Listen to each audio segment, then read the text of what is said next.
Israel और Iran के बीच भयंकर जंग जारी है। दोनों ही देश झुकने को तैयार नहीं हैं। दोनों देश एक दूसरे के खून के प्यासे हो गए हैं। सैकड़ों लोग हालिया संघर्ष में अपनी जान गंवा चुके हैं।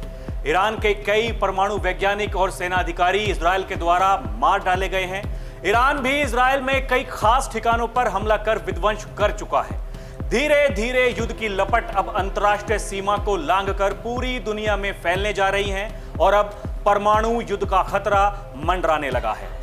एक तरफ 85 बरस के मजबूत ईरानी बुजुर्ग खामनेई के जिद्दी फैसले, तो दूसरी तरफ नेतन्याहू जैसे सधे हुए मजबूत सैनिक का कूटनीतिक और तकनीकी प्लान एक दूसरे को विजयी दिखा रहा है। सवाल है कि आखिरकार इतनी मजबूती से दोनों ही कैसे युद्ध में डटे हुए हैं?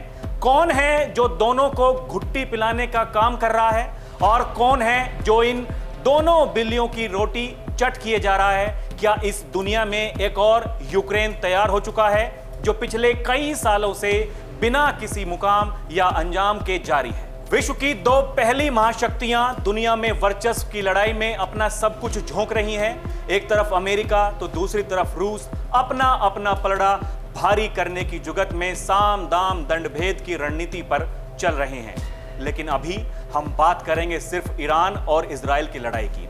आखिरकार यह लड़ाई कब तक चलेगी? कब तक इन दोनों के पास लड़ने की ताकत बची रहेगी? क्या यह लड़ाई सिर्फ दो देशों के हित की लड़ाई या फिर कुछ ऐसे तमाशबीन खिलाड़ी भी हैं जो इन्हें आपस में लड़ाकर उलझाकर अपना हाथ साफ कर रहे हैं? आखिर क्यों एक दूसरे के खून के प्यासे हैं इजराइल और ईरान, और इसमें अमेरिका का क्या रोल है? चीन और रूस का क्या स्वार्थ है? क्या अमेरिका की इस लड़ाई में दखलंदाजी की वजह से ही अब रूस और चीन भी मैदान जंग में कूद चुके हैं? और इस लड़ाई में पाकिस्तान की क्या भूमिका है? इन सारे सवालों का जवाब ढूंढेंगे तो यह भी समझ आ जाएगा कि इस लड़ाई में किस किस की जीभ से राल टपक रही है। आखिर इस लड़ाई के पीछे कौन कौन सी ताकतें काम कर रही हैं? जिस पाकिस्तान को इस्लामी देशों का सबसे बड़ा हितैषी समझा जा रहा था, वो अब अपना चेहरा बदल चुका है। कल तक इजराइल पर परमाणु बम गिराने की गीदड़ भभकी देने वाला कटोरा लिए पाकिस्तानी सेनापति ट्रंप से मिलकर चमचागिरी करने चला गया और अमेरिका भी किस हद तक लालची निगाहों से इस युद्ध में अपनी भूमिका निभा रहा है, वो सबको साफ दिखाई देता है। लेकिन अमेरिकी धमकी और अल्टीमेटम को ईरान हवा में उड़ाया जा रहा है। ईरान अंतिम दम तक या जीत जाने तक अमेरिका और इजराइल के खिलाफ लड़ता रहेगा। ऐसे में अमेरिका किसी एक बात पर टिकता हुआ नहीं दिखाई दे रहा है। यहां हमें यह भी समझना जरूरी होगा कि अमेरिकी राष्ट्रपति एक बार नहीं कई बार झूठ बोल चुके हैं कि भारत और पाकिस्तान के रिश्तों और लड़ाई पर जिस तरह से ट्रंप ने सीज फायर को लेकर झूठ बोले, दुनिया समझ गई है कि यहां भी ट्रंप केवल अपने फायदे की बात कर रहे हैं। और पाकिस्तान के ऊपर एयर स्ट्राइक पर जिस तरह से अमेरिका ने अपने स्टेटमेंट जारी किए, उसे हिंदुस्तान ने नकारा और करारा जवाब दिया। यहां भी ट्रंप खुद की पीठ थपथपा रहे थे, लेकिन मोदी के एक ही झटके ने उसकी हवा निकाल दी। G7 से लौटते वक्त ट्रंप ने मोदी को अपने यहां बुलाया, लेकिन मोदी ने साफ मना कर दिया। ट्रंप चाहते थे कि पाकिस्तानी सेनापति मुनीर के रहते मोदी वहां जाएं और पूरी दुनिया के सामने यह हल्ला कर सकें कि उनकी अगुवाई में ही भारत और पाकिस्तान के बीच सीज फायर हुआ था और फिर से सुलह कराने का क्रेडिट ले सकें। लेकिन मोदी ने पहले ही कह दिया था कि उन्हें कोई दलाली नहीं चाहिए, भारत खुद ही सक्षम है बात करने को, और बात होगी तो सिर्फ आतंक और पीओके वापस लेने पर। और यहां ट्रंप गच्चा खा गए। अब आते हैं अभी की लड़ाई पर। जैसे अमेरिका ने यूक्रेन को अपना ग्राहक बनाया, वैसे ही वो इजराइल को भी अपना ग्राहक ही बनाना चाहता है। हथियारों की सप्लाई से लेकर मिडिल ईस्ट में अपनी ताकत बढ़ाने को लेकर अमेरिका सदियों से चिंतित और बेकरार रहा है। अब ट्रंप ने यह भी कहा है कि ईरान से बात नहीं होगी। बुधवार को इजराइल ने भी इसी वाक्य को दोहराया और कहा कि ईरान के खिलाफ उसकी सैन्य कार्यवाही जारी रहेगी। जवाब में ईरान ने इजराइल की राजधानी तेल अवीव और हाइफा से आम जनता को जाने के लिए कहा है। ईरान ने हमलों के बीच अपने परमाणु कार्यक्रम पर अमेरिका से बात न करने की बात कही है। अब 2 सप्ताह बाद अमेरिका ईरान पर हमले का फैसला करेगा। फिर यह भी कहा जाता है कि उसने हमले का ऑर्डर दे दिया है। अब सवाल है कि आखिर ट्रंप और अमेरिका चाहते क्या हैं? अमेरिका के लड़ाकू विमान और युद्धपोत मिडिल ईस्ट पहुंच चुके हैं। दूसरी तरफ नेतन्याहू यह भी कहते हैं कि खामनेई कहां छुपा हुआ है, उन्हें पता है और जब चाहेंगे वो उन्हें मार देंगे। लेकिन क्या अमेरिका के आदेश के बाद ही खामनेई को इजराइल मारेगा, या फिर खामनेई खुद बहुत मजबूत है जो अमेरिका की कोशिशों के बावजूद काफी मजबूत सुरक्षा में है?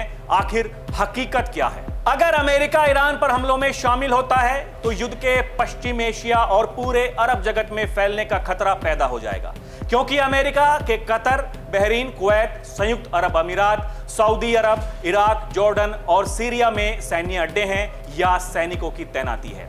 खामनेई ने ईरान पर अमेरिका का हमला होने की स्थिति में इन्हीं अमेरिकी सैन्य ठिकानों पर जवाबी कार्रवाई को लेकर आगाह किया है।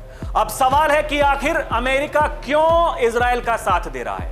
इसके लिए हमें अतीत में जाना होगा। दरअसल इजराइल को अमेरिका मदद से कई कारण हैं। साल 1948 में अमेरिका ने ही एक अलग यहूदी देश बनाने में मदद का भरोसा दिलाया था। तभी से इस मदद का सिलसिला जारी है। साल 1948 में इजराइल के गठन पर तत्कालीन अमेरिकी राष्ट्रपति हैरी ट्रूमैन दुनिया के पहले नेता थे जिन्होंने इसको मान्यता दी थी। यह दूसरे विश्व युद्ध के खात्मे के तुरंत बाद की बात है। अमेरिका और सोवियत संघ के बीच शीत युद्ध चल रहा था। इस युद्ध की लड़ाई का मैदान तब मिडिल ईस्ट बना था, जो अपने तेल और रणनीतिक जलमार्ग जैसे स्वेज नहर के चलते दोनों ही महाशक्तियों के लिए महत्वपूर्ण था। तब अमेरिका कमजोर हो चुकी तमाम यूरोपीय शक्तियों के ऊपर मिडिल ईस्ट में पश्चिमी ब्रोकर बनकर उभरा था। इसकी जड़ें साल 1967 में हुए युद्ध तक पहुंची, जिसमें इजराइल ने अपने कमजोर दुश्मनों इजिप्ट, सीरिया और जॉर्डन को हराया, तो साथ ही ऐतिहासिक रूप से फिलिस्तीन के बचे हिस्से पर कब्जा जमा लिया। साथ ही सीरिया और इजिप्ट के कुछ हिस्से पर भी कब्जा कर लिया था। तब से इस इलाके में इजराइल की सैन्य श्रेष्ठता बनाए रखने के लिए अमेरिका उसकी मदद करता आ रहा है, जिससे खुद उसका दबदबा उस इलाके में बना रहे। इसके अलावा रणनीतिक रूप से अमेरिका मिडिल ईस्ट में इजराइल को एक महत्वपूर्ण सहयोगी की भूमिका में देखता है, जिसके जरिए वो दूसरे देशों पर लगाम कसता है। यूएस कांग्रेशनल रिसर्च सर्विस का मानना है कि इजराइल को अमेरिकी मदद से इस इलाके और आसपास के खतरों से निपटने में इजराइल को मदद मिलती है। यही नहीं, रिपब्लिकन हो या फिर डेमोक्रेटिक, अमेरिका में दोनों ही पार्टियों के राष्ट्रपतियों के कार्यकाल में इजराइल को सुरक्षित रखना अमेरिका की विदेशी नीति का अहम हिस्सा रहा है। साल 2020 में तो डेमोक्रेटिक पार्टी ने चुनाव प्रचार के दौरान दावा किया था कि वो इजराइल को लोहे की तरह सपोर्ट देगा। दूसरे विश्व युद्ध के बाद से अमेरिका ने इजराइल को ही सबसे अधिक आर्थिक मदद दी है। जैसे यूक्रेन का साथ देकर, चाहे वो हथियारों की मदद हो या आर्थिक मदद की बात हो, आज तक रूस के खिलाफ यूक्रेन को लड़वाया जा रहा है। साफ शब्दों में कहें तो अपना हित साधा जा रहा है। यहां भी इजराइल का साथ देकर अपनी ताकत बढ़ा रहा है, लेकिन ट्रंप यहां भी खेल खेल रहे हैं। इतने दिनों तक यूक्रेन और रूस युद्ध का फैसला नहीं हो पाया, उसी तरह इजराइल और ईरान की लड़ाई लंबी चल सकती है, क्योंकि अमेरिका ने अपना इरादा फिर से बदल दिया है। एक तरफ खामनेई को मारने पर अनुमति नहीं देना, दूसरी तरफ सारे सैनिक अमले को मिडिल ईस्ट भेज देने के बाद भी हमले का फैसला 2 सप्ताह बाद करने की बात। यह साबित करता है कि इजराइल को लड़ाई में धकेलने के बाद ट्रंप फिलहाल बैकफुट पर दिखाई दे रहे हैं। दरअसल ट्रंप क्या करना चाहते हैं यह किसी को पता नहीं है। एक तरफ युद्ध रुकवाने की बात करते हैं तो दूसरी तरफ धमकियां भी दे रहे हैं। पाकिस्तान के सेना प्रमुख आसिम मुनीर को अमेरिका बुलाया और शांति नोबेल पुरस्कार का प्रस्ताव उन्हीं से रखवाया। वहीं इजराइल और ईरान के युद्ध में भी ट्रंप लगातार धमकियां दे रहे हैं ताकि मामला किसी समझौते तक पहुंच सके, लेकिन ईरान झुकने को तैयार नहीं। कुछ सियासी जानकार बताते हैं कि उधर deep state of America CIA के साथ मिलकर नई प्लानिंग में जुटा होगा कि कैसे इजराइल और ईरान का मुद्दा और बढ़े और हथियारों के बाजार में मांग फिर से जोर पकड़े। अब डोनाल्ड ट्रंप कंफ्यूज्ड हैं कि ऐसा क्या करें कि दुनिया में शांति आ जाए और उन्हें नोबेल पुरस्कार मिल जाए, क्योंकि ट्रंप का आखिरी टर्म है। इसके बाद वो कभी भी अमेरिका के राष्ट्रपति नहीं बन पाएंगे।